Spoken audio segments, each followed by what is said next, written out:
Hey kindergarten, first grade. Today we are going to use some liquid tempera paint to create a winter landscape. So we're going to get a sheet of paper that's 9 inches by 12 inches and we're going to be sure to write our name and our code on the back because that's always the first thing. I've got a messy mat down, actually. That's number one. This is a dry mat that other kids have used to keep the table from getting super messy. Second thing is, when we're squeezing out this tempera paint, we need a place to mix our colors. And the place that we're going to do that is inside of a catalog. When you get into a catalog, there's a bunch of pages, and I'm not reading any information. I'm just using this to squirt out my paint. We're going to start with blue and white. And you're going to be sharing all this paint with the people at your table. You need to be considerate of others as we squeeze out some paint. Whoa, that's a lot of white. Probably a lot more than I need right there. But here on the magazine, I could mix a little blue with a lot of white. That's called making a tint. We're not going to be mixing shades right now, but we are going to be mixing tints of color to mix and create a background for our winter picture. Again, we'll be using blue and white. I don't think you'll be able to see both my paint and my painting. But here on my messy mat is my paper where I'll be creating a background. And I'm going to make a blue sky that goes from the top down to maybe about here on my paper. It's going to be dark at the top and get lighter and lighter because I'll be using pure blue first at the top of my paper. And I'm painting with even smooth strokes from side to side, or horizontal painting first. And when I get a little bit of the dark blue at the top, now I'm ready to dry my brush a little bit, and I can do that on my messy mat. I just wipe. My brush is pretty much clean, and I'm ready to mix a little bit of white into my blue now. So I take a dab of white and mostly blue still, mostly dark blue. I am creating a value of blue that's slightly lighter than the last time I painted this paper. And then I'll get even more white and make a lighter value, a lighter tint of blue, and then more white. Now it's more white than blue almost. And this is creating a beautiful gradient from dark blue to light blue. It might take you some practice to get this right. Oops, I got a dark blue right there. Well, I can cover that up with this tempera paint. If I mix the same value again, I can cover that up. Tempera is different than watercolor paint. It is better at covering up mistakes. So that's one reason people like tempera paint.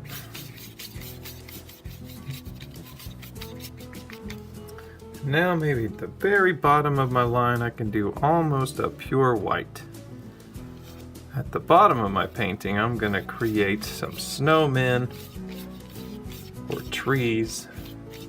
So I want to wait to finish the bottom of my paper until I've done the sky here. And now I might decide to paint the bottom of my picture with a few white hills, but not any blue, or almost no blue. Just adding white paint onto my paper, even though the paper is white. Seems like that's a good choice. And just a few lumps toward the bottom of my paper to create the look of some hills. You notice I didn't paint the bottom of my ground right here at the bottom edge of my paper. I'll show you why in a few minutes. The bottom edge of your paper is not the ground. We call this line where the sky meets the ground, we call that the horizon. That's an important part of creating a flat picture that looks like there's some space or some distance.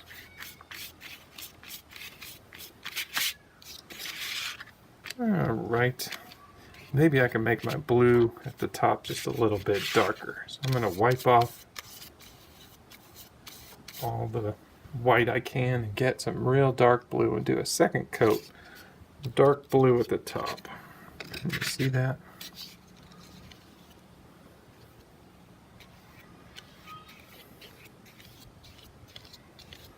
And since I have the messy mat on my paper, underneath my paper, the table is not getting all dirty with paint. It won't be as hard to clean up.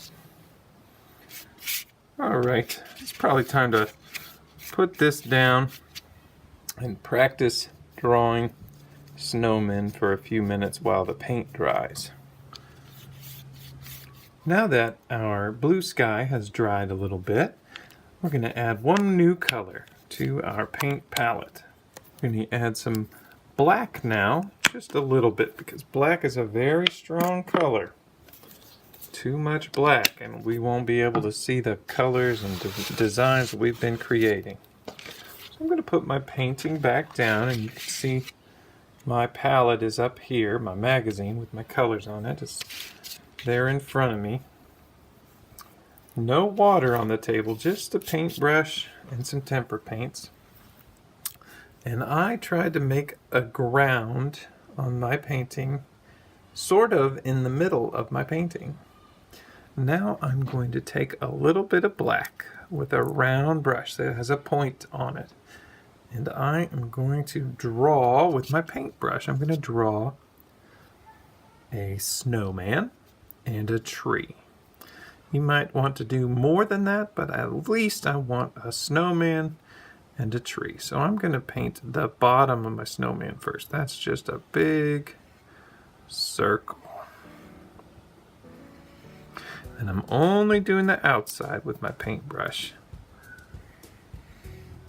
And then I'm going to do the middle circle. I'll just make 3 circles. A big bottom, a medium middle, and a small top. And you'll notice the bottom of my snowman didn't start at the bottom edge of the paper. No, I went up a little bit. And now the head is up higher. And behind the head is the sky, but I want it that way. Now, besides the 3 circles, you might want to give your snowman a hat or some stick arms or some buttons. That is up to you.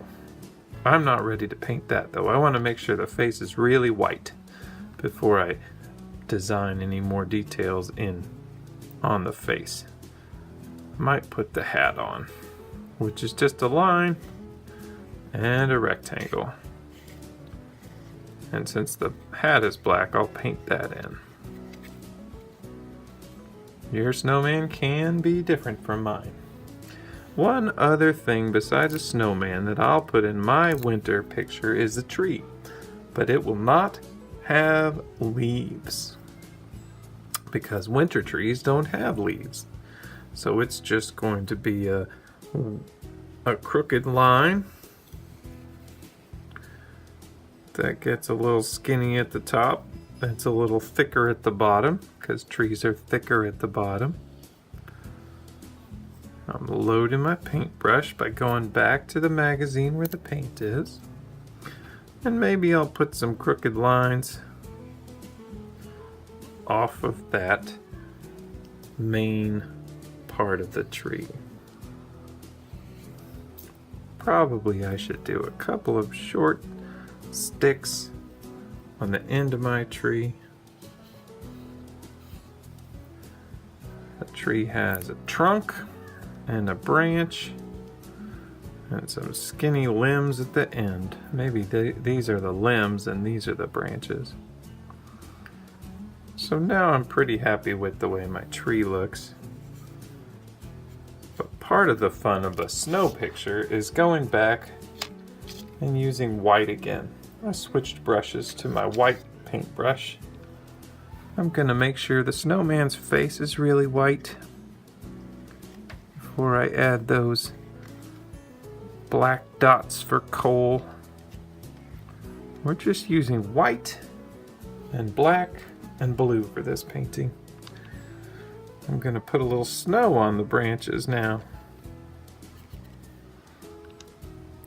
You know, sometimes the snow falls and it sits on top of your tree branches.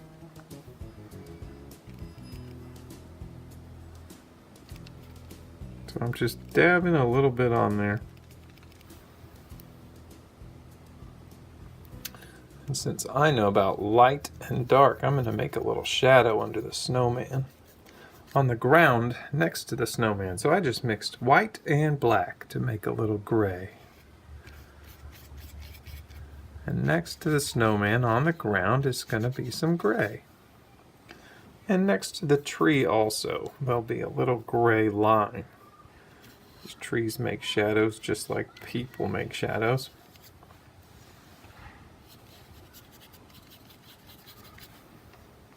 And that is the beginning of my winter landscape.